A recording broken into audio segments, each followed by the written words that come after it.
Another day, another match day to be fair. Arsenal versus Norwich City, looking to get their first 3 points, and more importantly, looking to get their first, first goal of the season. Yes, 3 games in and no goals from Arsenal at all. Sounds really weird, weirder than you could think, weird and weirder Bremen. So I had to say that, didn't I? Moving on. So let's talk about what Norwich City manager Daniel Farke had to say about Mikel Arteta. He says about Arsenal, Daniel Farke has something to say, and he says that Mikel Arteta will not crack under increasing pressure after a poor start to the season. So Daniel Farke, being Daniel Farke, he says that it's too early to judge, not just the other clubs, but us in general. Each and every game at this level is an opportunity. Um, to win some points, and we were also greedy to win points at Man City, and we went to be competitive and get off the mark at the Emirates for sure. We're quite respectful. Arsenal still has an unbelievable amount of quality players, and they were struggling in the first game days with the availability of their key players. There's so much quality up front with Lacazette, Aubameyang, Emil Smith-Rowe, Nicolas Pepe, and Martin Odegaard. It's unbelievable at this level. For the first game at Brentford, there was no Odegaard, no Lacazette, no Aubameyang, and Saka had just returned back from holiday. Of course, when your key players are not available, you sometimes struggle in this league. But right now, they're all back to fitness and available. I expect Arsenal to have a good season. We are not the favourites for this game, but it is an opportunity for us to get off the mark and possibly win some points. I'm not in a position to judge circumstances in the situation another club is in. All I can say is that Mikel is a fantastic guy with unbelievable football knowledge and unbelievable experience. I think he tries to bring his handwriting to the club and and last season there were some fantastic performances in this business. There is always pressure. Mikel has played for some of the best clubs in the world, and he has handled this pressure as a player. And believe me, he will not crack under pressure. As a coach, he's much too smart and intelligent, and such a good person. He knows pressure is quite normal in this business. So Daniel Farke is frustratingly and surprisingly Mikel Arteta in. That's what he is. So Daniel Farke will also make late assessments on the availability of Kenny McLean and Josh Sargent for the game against Arsenal. So fears that Farke will be without McLean grew when the midfielder withdrew from the Scotland squad due to injury. But he revealed that it is more or less good news as the Scottish international returned to the team training during the week. He says McLean returned to us at the beginning of the week and had some problems with his knee.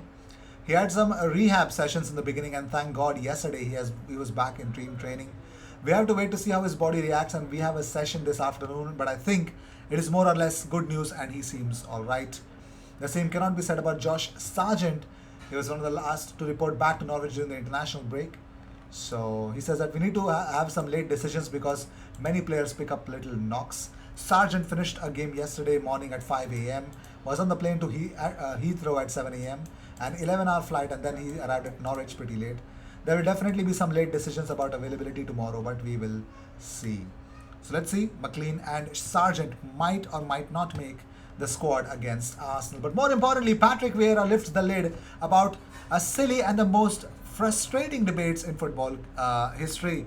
Harry Kane, who's better, Harry Kane or Thierry Henry? Well, Patrick Vieira has opened the lid about a lot of stuff. I mean, of course, he should definitely be the one to tell. So he says, it is too far and a long time ago, I don't remember. No, that was a period where I really wanted to come back to the Premier League. Knowing Harry quite well and admiring him as a manager, we had a conversation about different options, but at the end, there was no chance of me coming to England and going to Spurs, no chance. And talking about Thierry Henry, there's a big comparison. He says that Thierry could do everything. He had pace, power, he could run in behind, could get the ball in his feet and dribble past 3 or 4 players and go to score the goal. Maybe because I played with Thierry and I see him in a different way. Maybe it's easier for me to talk about Thierry than to talk about Kane. That's something that you guys have to take into consideration as well. But I see Thierry as in the top 3 of all time. Settles the debate. No more questions. No more questions. Moving on, so it looks like Everton are planning to revive their attempts to sign Ainsley Maitland-Niles in January, and even if it takes a permanent deal, they're definitely going to get it done because the 24-year-old was close to joining the Merseyside club this summer before Arsenal blocked the deal, stating that he isn't to the plans. So, and then the whole Instagram post of Ainsley Maitland-Niles came out, And then he had a talk with Mikel Arteta and it's like, shut up. Okay. So Everton were previously in talks over an initial season-long loan with an option to buy before the negotiations collapsed. It's pretty much clear Arsenal, well, they have a price.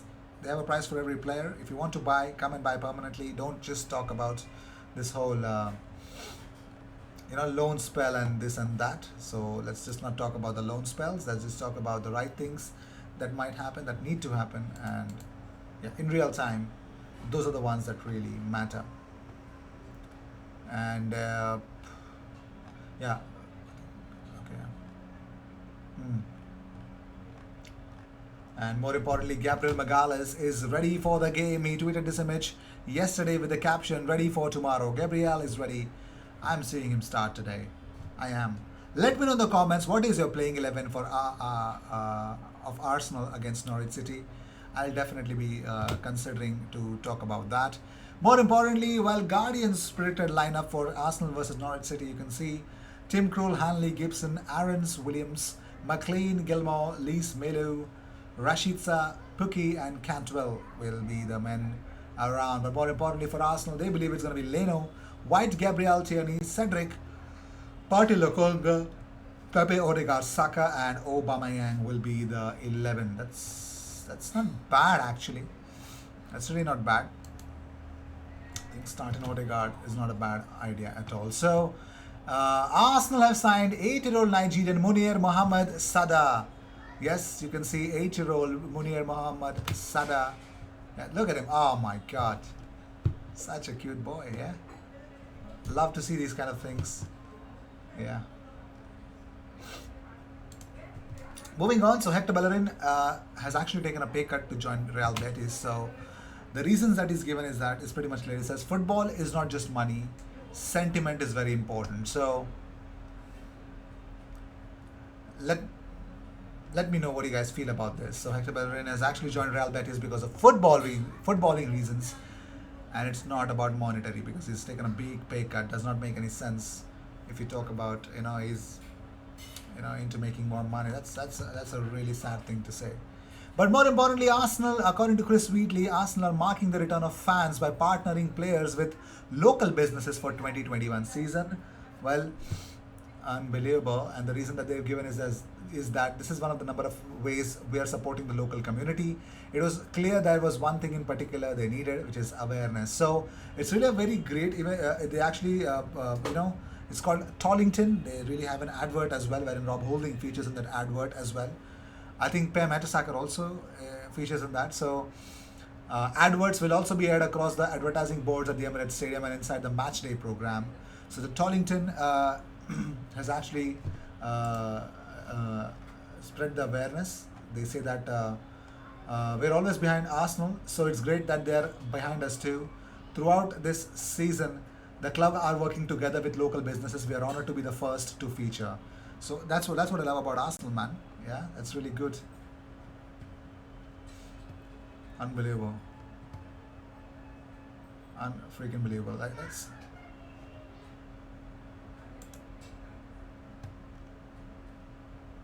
unbelievable. Lovely things to say, to see as well. Moving on, so Adam Ray Voge has come up with a statistical plan about who should be Arsenal's next striker, and he actually has a very interesting insight using stats about the players that were linked with Arsenal recently. Alexander Isak, a fan favorite, he compares Pierre-Emerick Aubameyang and Alex Isak. So what happens is his remarks. You can see the difference. Big chances missed per 90. Aubameyang has missed a lot of chances per 90. Dribble successes, Aubameyang is good. Bad control per 90. It's like all the wrong stats for Aubameyang is actually doing. It's good, but what does Isak offer better than what Aubameyang can bring in? X assists per 90, non-penalty XG per shot. That's I think shots on target per 90. Yes, dribbles per 90. That's something new about Alex Isak, and ground duels won as well. So according to Adam says that many will be glad to see Alex Isak so high. Is a reunion in the stars. His passing numbers are in the mud. He needs work in the air, and he missed a lot of big chances last year. But he's a good finisher, and his dribbling is solid. But his major question is he too lean for the Premier League? So that's a bigger funny question. But also another player that has been linked with a lot with Arsenal, and more importantly, Jonathan David, I'm sorry to say. So another Lille to Arsenal. Is that a move? So Adam says that the Canadian international has great scoring and finishing numbers, 13 goals last year, extremely weak in the air, and the dribbling needs work as well as does ball security, but a solid passer and finisher. So Adam will be watching him closely. If you can see passes into the penalty area per 90, Aubameyang is much better. But ground duels won, successful pressures. Let's go. Yep. Key passes per 90. I mean, all the passing stats for this striker is really nice. But apart from that, okay, that is the bigger problem, isn't it? So with this, I'd like to end this episode. Thank you so much for tuning in. If you see daily Arsenal content, best place to be, consider subscribing. Cheers.